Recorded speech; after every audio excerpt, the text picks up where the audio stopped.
Hello, नमस्कार दोस्तों। आज हम बात करेंगे रिलायंस इंडस्ट्री की बहुत बड़ी ब्रेकिंग न्यूज़ के बारे में। और अगर आपने उस न्यूज़ को नहीं देखा है तो मैं आज आपको पहले वो न्यूज़ दिखा देता हूँ और उसके बाद रिलायंस इंडस्ट्री के स्टॉक के सपोर्ट लेवल की हम बात करेंगे, क्योंकि लगातार स्टॉक गिरता हुआ नजर आ रहा है और अब ये डाउन ट्रेंड में चल रहा है। तो कहाँ जाकर के रुकेगा उसकी हम चर्चा करेंगे। अगर आप हमारे पुराने व्यूवर्स हैं तो बहुत अच्छी बात है दोस्तों, अपने दोस्तों के साथ भी शेयर करिएगा।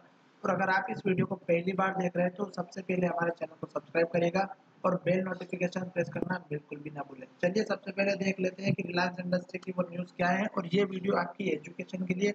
अगर आप मेरे किसी भी वीडियो को देखने के बाद स्टॉक में ट्रेड करते हैं तो अपने फाइनेंशियल एडवाइजर से जरूर कंसल्ट करें और उनके साथ डिस्कस भी करें कि हमें जो लेवल्स आप बताते हैं, टारगेट और स्टॉप लॉस सपोर्ट लेवल, क्या ये सही है या नहीं, और आप उसको क्रॉस चेक भी कर सकते हैं। और साथ ही अगर आपके बॉस या मैम जो भी आपके ऊपर काम करते हैं और वो भी अगर मार्केट में काम करते हैं, स्टॉक मार्केट में, तो आप उनको भी स्टॉक के लेवल्स बता करके आप जो है अपना जो है नाम कमा सकते हैं उनके सामने। तो चलिए सबसे पहले देखें न्यूज़ क्या है। न्यूज़ यहाँ पर ये है कि मुकेश अंबानी और रिलायंस पर सेबी की सख्त कार्रवाई, शेयर बाजार में हेराफेरी के लिए लगाया गया भारी जुर्माना।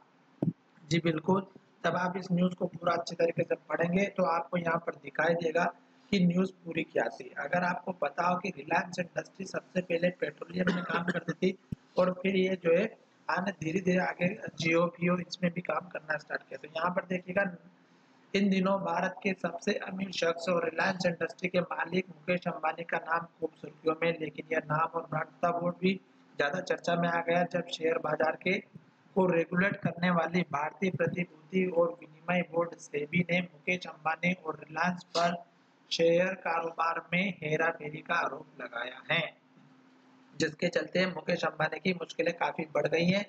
दरअसल सेबी ने मुकेश अंबानी और रिलायंस इंडस्ट्री पर आरोप लगाते हुए 40 करोड़ रुपए का भारी जुर्माना ठोक दिया है।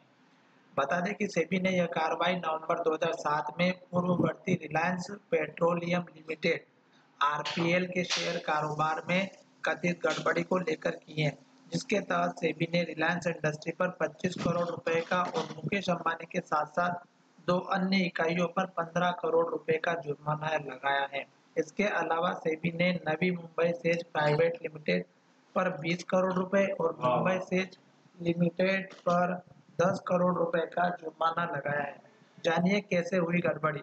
यह पूरा मामला नवंबर 2007 में हुई आरपीएल शेयरों की नकद और वायदा खंड में खरीद और बिक्री से जुड़ा हुआ है, जिसके चलते रिलायंस पेट्रोलियम लिमिटेड के शेयर की नगद नगद और फ्यूचर खरीद में गड़बड़ी पाई गई है। इससे पहले आरपीएल ने मार्च 2017 में आरपीएल में 4.1 हिस्सेदारी बेचने का निर्णय किया था। इस सूचीबद्ध अनुषंगी इकाई का बाद में 2009 में आरआईएल में विलय हो गया।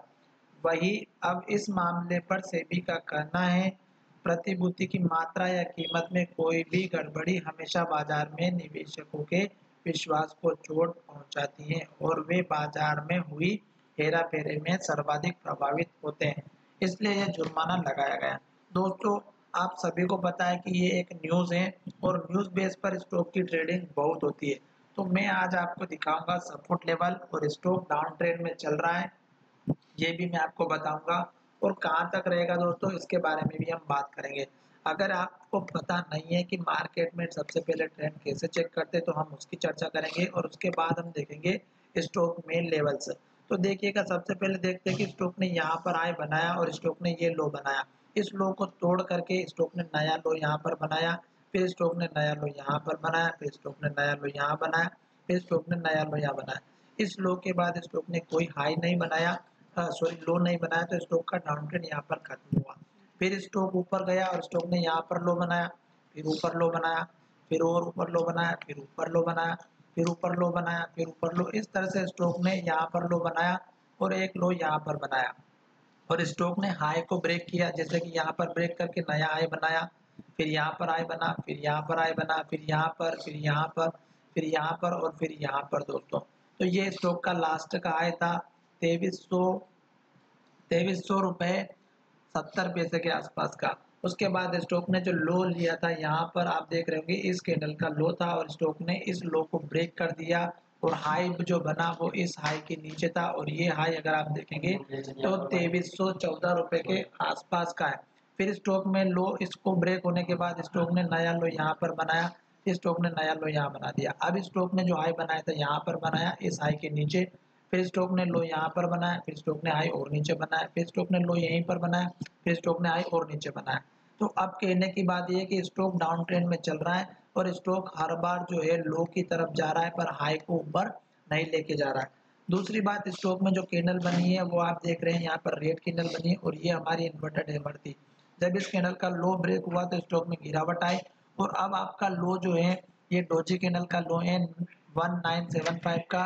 अगर कल के दिन में आज लास्ट ट्रेडिंग सेशन की जो कैंडल बनी है 1982 का लेवल जैसे ही ब्रेक होता है आपका पहला टारगेट इस कैंडल का लो रहेगा 1975 का और दूसरा लेवल रहेगा इस कैंडल का लो 1961 का।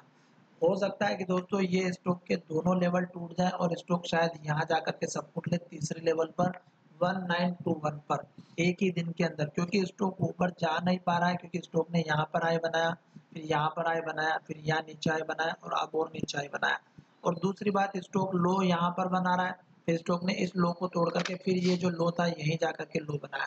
तो अब आपका मेजर सपोर्ट लेवल इस कैंडल का लो रहेगा अगर आप लॉन्ग टर्म के इन्वेस्टर हैं। और अगर आप शॉर्ट टर्म में काम करते हैं, स्विंग ट्रेडिंग बेस पे काम करते हैं तो आपके लिए इस कैंडल का लो सपोर्ट रहेगा। अब मैं आपको दिखा देता हूं दोस्तों कि स्टॉक अगर इन केस अगर स्टॉक इस रेंज को ब्रेक कर देता है 2011 के रेंज को तो आप टारगेट पहला रख सकते हैं। जो छोटे से छोटा टारगेट है वो इस कैंडल के लो के आसपास का 2044 का और उसके बाद टारगेट रख सकते हैं आप यहाँ पर इस कैंडल के हाई के आसपास का और ये है हमारा लगभग 2041 के आसपास 2090 के आसपास का। जब ये लेवल ब्रेक होगा तो मैं आपको आने वाले टारगेट बताऊंगा। जैसे कि यहाँ पर देख सकते हैं आप, यहाँ पर ये टारगेट हमें बहुत बार अचीव हुआ है 2154 का और इस कैंडल का लो देख रहे होंगे 2167 का। तो ये दो लेवल आपके रहेंगे अगर ये हाई ब्रेक होता है तो। और अभी स्टॉक डाउन ट्रेंड में चल रहा है तो आपको एक ट्रेंड लाइन बना करके चलना होगा। जैसे कि यहाँ पर आप देख रहे हो ये जो चार्ट में मैंने आपके लिए जो कैंडल लाइन ड्रॉ की है स्टॉक अभी इसको ब्रेक नहीं कर पा रहा है। तो जब तक ये लाइन ब्रेक नहीं होगी रेजिस्टेंस की तब तक स्टॉक में कोई मूवमेंट नहीं होगा। और ये देखिएगा इसने लो को इस हाई को ज्वाइन करते तो आपको ऑटोमेटिक ये लाइन मिल जाती। आपने अगर स्टॉक ले रखे हैं और वीडियो पसंद आया और आपको न्यूज़ भी अच्छी लगी हो दोस्तों तो सबसे पहले चैनल को सब्सक्राइब करें और उसके बाद बेल नोटिफिकेशन प्रेस करें। अब मैं आपको दिखाऊंगा कि स्टॉक में जो लेवल्स होते हैं वो किस तरह से बनाए। तो यहाँ पर ये इस कैंडल के लो को आप बना सकते हैं, उसके बाद आप देख रहे हैं इस कैंडल के हाई को बना सकते हैं। जैसे कि यहाँ पर आपको दिख रहा होगा इस कैंडल का हाई। तो ये देखिएगा कितनी बार स्टॉक ने हाई बनाया 1 2 3 और 4 और 5 बार स्टॉक ने यहाँ पर हाई बनाया। स्टॉक यहाँ गया फिर नीचे फिर गया फिर नीचे फिर यहाँ पर आया फिर नीचे। तो इस तरह से लेवल्स ड्रॉ किए जाते हैं। यहाँ पर देखिएगा इस कैंडल का लो यहाँ कितने बार ट्रेड हुआ है, यहाँ पर देख सकते हैं आप 3 से 4 बार ट्रेड हुआ है और आप सभी को पता है स्टॉक यहाँ से ऊपर चला गया। तो इस तरह से लेवल ड्रॉ करते हैं। और अगर आपको वीडियो पसंद आए तो चैनल को जरूर सब्सक्राइब करेगा। धन्यवाद, मिलेंगे नई वीडियो में।